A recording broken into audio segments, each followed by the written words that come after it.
پھول گلشن میں بہاروں سے لطافت مانگے، پیروی احمد مرسل کی شریعت مانگے، پیروی احمد مرسل کی شریعت مانگے، جس کو سرکار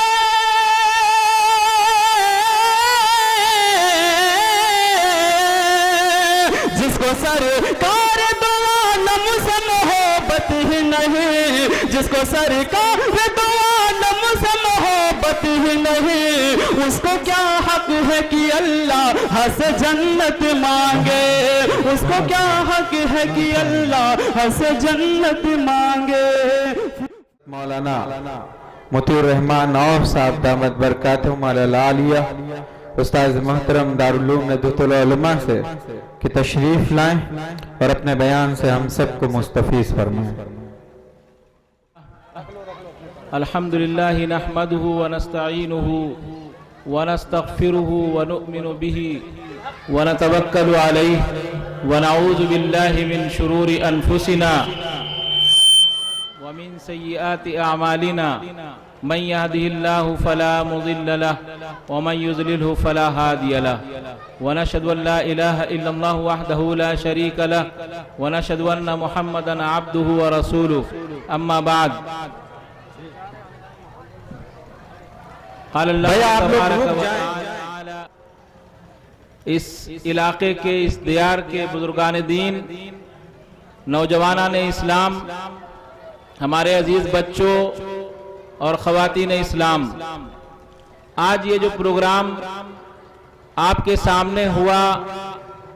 اور مختلف مدارس میں اس طرح کے پروگرام ہوتے ہیں، یہ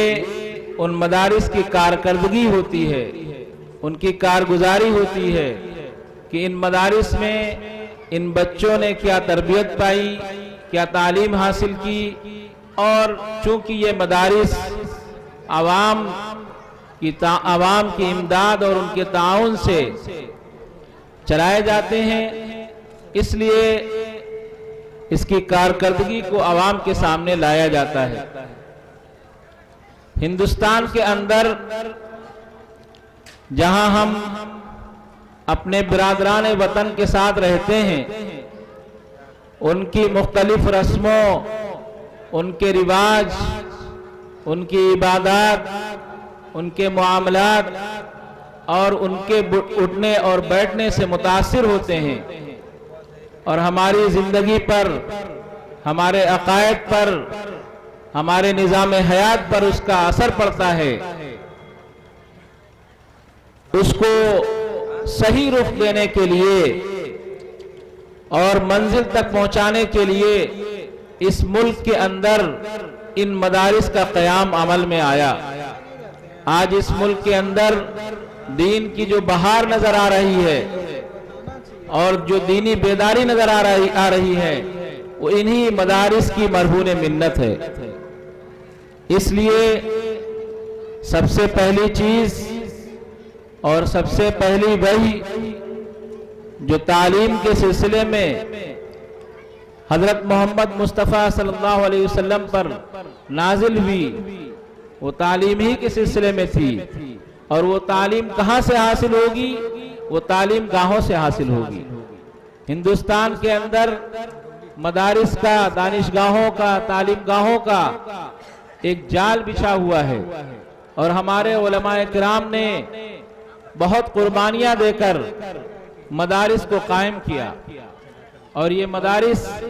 اس ملک کے اندر دین کی بقا کے ضامن ہیں۔ چنانچہ آج اس ادارے میں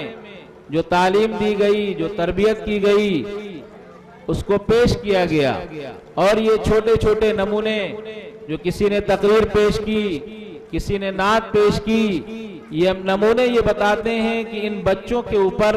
کتنی محنت کی جاتی ہے، ان کی تعلیم کے لیے، ان کی تربیت کے لیے، ان کی بہترین زندگی کے لیے، ان کے اسلامی معیار اور رکھ رکھاؤ کے لیے کتنی محنت کی جاتی ہے۔ اسی کے ساتھ ساتھ اس ادارے میں جو بچے اور بچیاں اسکول میں پڑھتے ہیں، ان کی دینی تعلیم کے لیے بھی فکر کی جاتی ہے، اور ان کو انعام سے نوازا گیا۔ آج ہم اس پروگرام میں شریک ہوئے ہیں تو میں اپنی بات کو بہت ہی مختصر کرتے ہوئے، چونکہ اصلاً جو مقررین ہیں ان کا خطاب ہوگا، ہم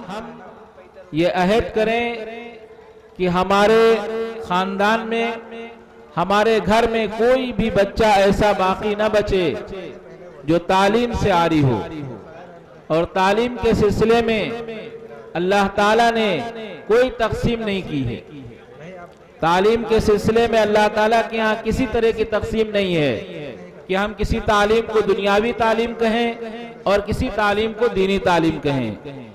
دنیا کے اندر جتنے بھی علوم ہیں وہ سارے علوم قرآن مجید کے اندر موجود ہیں، اور جو علماء ہیں، جو ماہرین فن ہیں، انہوں نے قرآن مجید کے اندر جو علوم موجود ہیں ان علوم کو جمع کیا۔ تو آج جس کا نام ہم کہیں علم سائنس لے لیتے ہیں، کہیں علم تاریخ لیتے ہیں، کہیں علم جغرافیہ لیتے ہیں، کہیں فلسفی لیتے ہیں، مختلف ناموں سے یاد کرتے ہیں، یہ سارے علوم قرآن کریم کے اندر موجود ہیں۔ اس لیے اللہ تعالیٰ کے نزدیک کسی علم کی تقسیم نہیں ہے کہ دنیاوی تعلیم حاصل کیجئے یا دینی تعلیم حاصل کیجئے۔ ہاں اتنا ضرور ہے کہ چاہے آپ دنیاوی تعلیم حاصل کریں اور چاہے دینی تعلیم حاصل کریں، آپ کا جو عقیدہ ہے، آپ کا جو ایمان ہے، جو اسلام کا مقصود ہے، وہ باقی رہے۔ آپ کسی بھی ماحول میں رہیں، آپ عقائد سے کسی طرح کا سمجھوتا کرنے والے نہ ہوں، آپ ایمانیات سے کسی طرح کا سمجھوتا کرنے والے نہ ہوں۔ اصل مقصود یہ ہے۔ اس لیے ہم کو ان بچوں کی بھی فکر کرنے کی ضرورت ہے جو اسکولوں میں پڑھتے ہیں، جو کالجوں میں پڑھتے ہیں، جو یونیورسٹیوں میں پڑھتے ہیں، کہ ان کے عقائد کی حفاظت کے لیے آخر ہم کو کیا کرنا ہوگا۔ اور جو مدارس میں پڑھتے ہیں، اللہ کا شکر ہے کہ وہ ایسے ماحول کے اندر رہتے ہیں کہ جہاں دینی ماحول ہوتا ہے، لیکن دونوں طرح کی تعلیم کی ضرورت ہے۔ اس وقت ملک کے جو حالات ہیں وہ ہم میں سے ہر شخص واقف ہے کہ یہ ملک کس رخ کے اوپر جا رہا ہے۔ میں اس قصبہ تنبور کے اندر جو اپنی تجارت میں، اپنی تعلیم میں اور علماء کی کثرت، مدارس کی کثرت، حفاظ کی کثرت میں پورے علاقے کے اندر شہرت رکھتا ہے، آج میں یہاں یہ بات کہنا چاہتا ہوں کہ اس ملت کو، اس قوم کو جس طرح علماء کی ضرورت ہے، جس طرح حفاظ کی ضرورت ہے، جس طرح ڈاکٹرز کی ضرورت ہے، جس طرح انجینئرز کی ضرورت ہے، آج کے ان حالات میں کہیں زیادہ ضرورت ہے وکلا کی۔ آج آپ تنبور کا جائزہ لے لیجئے، اتنا بڑا قصبہ ہے، اتنے علماء ہیں، اتنے حفاظ ہیں، اتنے تعلیم یافتہ لوگ ہیں، لیکن شاید اس ملت کے اندر اگر آپ وکلا تلاش کیجئے تو بڑی مشکل سے ملیں گے۔ تو قوم میں جس طرح ایک عمارت کے اندر بے شمار اینٹیں ہوتی ہیں، مختلف اینٹیں ہوتی ہیں، اور ہر اینٹ اپنی جگہ پر ایک حیثیت رکھتی ہے، اگر اینٹ کو نکال لیا جائے تو عمارت کمزور ہو جائے گی۔ اس قوم کے اندر، اس ملت کے اندر ایک عالم کی جو حیثیت ہے، اور اگر ایک وکیل جو اس ماحول سے مقابلہ کرتے ہوئے پوری دیانت کے ساتھ، پوری ایمانداری کے ساتھ اپنے فرائض کو انجام دیتا ہے، تو اس ملت کو اس کی بھی بہت سخت ضرورت ہے۔ اس لیے آج ہم دیکھ رہے ہیں کہ بہت سے علماء اور بہت سے مدارس کے فارغین بھی وہ وکالت کے پیشے کو اختیار کر رہے ہیں، وہ مختلف پیشوں کو اختیار کر رہے ہیں، اس کی تعلیم کو حاصل کر رہے ہیں۔ اس لیے ہم کو جس طرح کی بھی ضرورت ہے، اس ملت کے بقا کے لیے،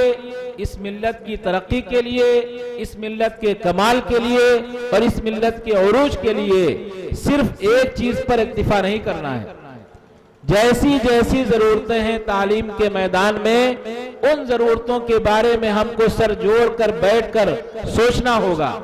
چاہے وہ طبابت کا پیشہ ہو، چاہے وہ وکالت کا پیشہ ہو، چاہے وہ انجینئرنگ کا پیشہ ہو، یہ سارے علوم ہمارے دیے ہوئے ہیں۔ اس دنیا کے اندر جب اسلامی نظام قائم تھا اور اسلامی حکومت تھی، آپ تصور کر سکتے ہیں کہ ایک خلیفہ وقت آسمان کو، بادل کو دیکھ کر کے یہ کہتا ہے کہ اے بادل تو چاہے جہاں برس، تیرا خراج میرے پاس آئے گا۔ کوئی وسعت کی انتہا نہیں تھی۔ اسلامی ممالک کس حد تک، ان کی سرحدیں کہاں تک جاتی ہیں، کیا یورپ، کیا افریقہ، کیا امریکہ اور کیا ایشیا، یہ سارے علوم ہمارے ہیں۔ آج ہماری غفلت کی وجہ سے، ہماری سستی کی وجہ سے اور ہماری کوتاہی کی وجہ سے آج صورتحال یہ ہے کہ ان علوم کو غیروں نے اختیار کر لیا اور ہم جہالت کی طرف بڑھ گئے، اور اس جہالت کی وجہ سے آج ہر طرف ہماری رسوائی اور ذلت ہے۔ اس لیے بات کو مختصر کرتے ہوئے میں صرف اتنا کہنا چاہتا ہوں کہ تعلیم کے میدان میں آگے بڑھیے، مدارس کا تعاون کیجیے، بھرپور تعاون کیجیے، اور مدارس کے بچوں کی کفالت کیجیے۔ مدارس کے اندر جو بچے تعلیم حاصل کرتے ہیں ان میں غریب بچوں کی تعداد ہوتی ہے، آپ ان کی کفالت کیجیے۔ اللہ تعالیٰ ان کی کفالت کی وجہ سے، ان کے تعاون کی وجہ سے اور ان کی مدد کی وجہ سے آپ کی تجارت میں، آپ کی صحت میں، آپ کے خاندان میں آپ برکت اور انوار کا مشاہدہ کریں گے۔ آج آپ دیکھیے کہ جو لوگ دین کی خدمت میں لگے ہوئے ہیں، جو لوگ دین کی خدمت کو اپنا فریضہ سمجھتے ہیں، اللہ تعالیٰ ان کو کس قدر نوازتا ہے، اور اصل جو زندگی ہے وہ آخرت کی زندگی ہے۔ ایک مسلمان جس کام کو بھی انجام دیتا ہے، جس کام کو کرتا ہے، وہ آخرت کے لیے ذخیرہ بناتا ہے۔ اس لیے ہم اس دنیا کے اندر جو بھی خیر اور فلاح کے کام کو کریں گے وہ ہمارے لیے ذخیرہ آخرت ہوگی۔ اس لیے ان مدارس کا تعاون کیجئے، اپنے بچوں کو تعلیم دلا کر دوسرے جو بچے پڑھ رہے ہیں ان کی تعلیم میں معاون بن کر، اور آخری بات یہ ہے کہ ہر تعلیم، جس تعلیم کی ملت کو ضرورت ہے، کسی تعلیم کی تقسیم نہیں ہونی چاہیے، کسی علم کی تقسیم نہیں ہونی چاہیے۔ آپ سوچئے کہ ملت کو کیسے افراد کی ضرورت ہے، اس طرح کے افراد پیدا کیے جائیں، یہ ہمارے ہی درمیان سے نکلیں گے، ہمارے ہی بچے اس کے لیے تیار ہوں گے تو انشاءاللہ ملت کو مضبوطی ملے گی۔ اللہ تعالی ہم سب کو عمل کرنے کی توفیق عطا فرمائے۔ وآخر دعوانا ان الحمدللہ رب العالمین۔